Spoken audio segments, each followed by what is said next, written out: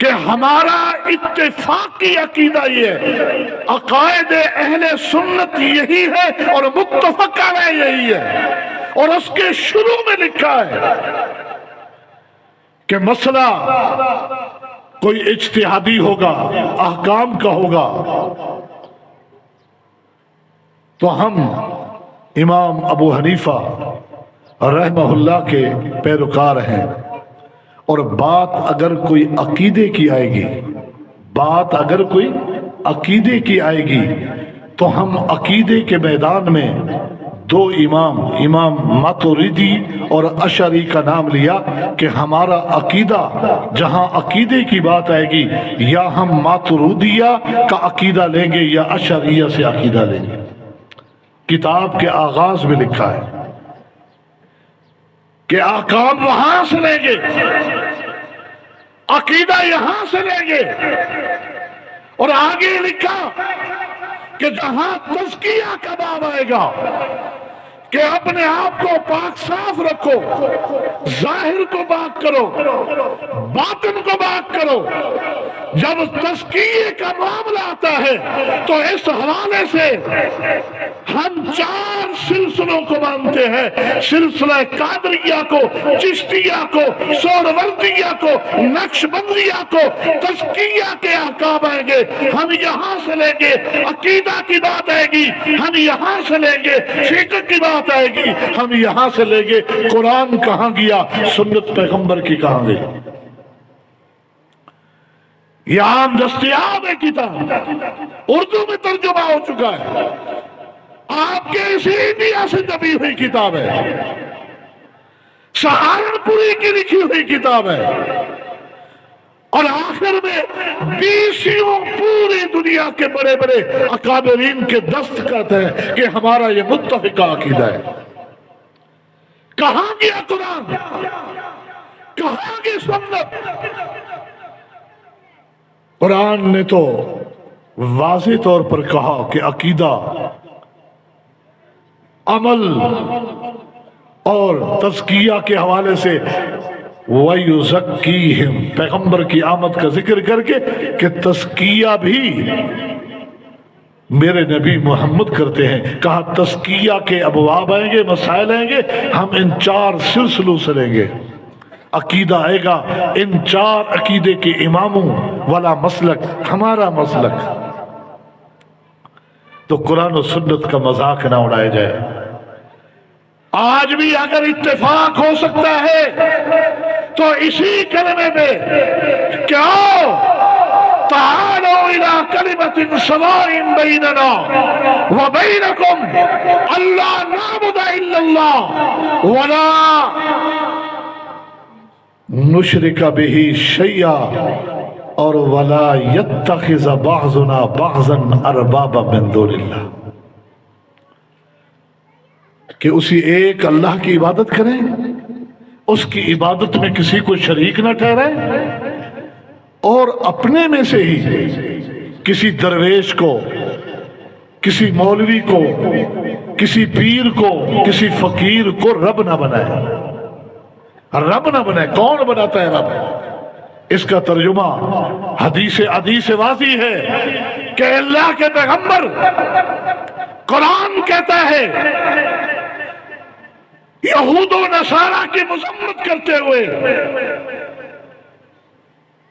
کہ ان لوگوں نے اپنے احبار کو، اپنے درویشوں کو، اپنے مولویوں کو، پیشواؤں کو رب بنا لیا تھا اللہ کو چھوڑ کر، حالانکہ میں وہاں سے آیا ہوں، ہم نے رب تو نہیں بنایا تھا۔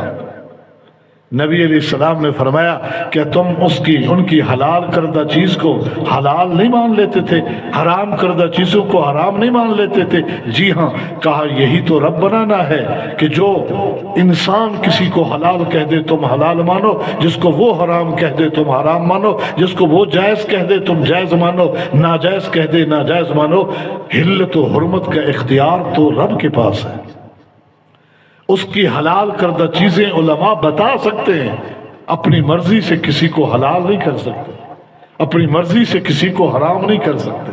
یہ سب کچھ اس لیے ہے کہ ہم نے لا الہ الا اللہ کو سمجھا نہیں، اور یہی لا الہ الا اللہ کو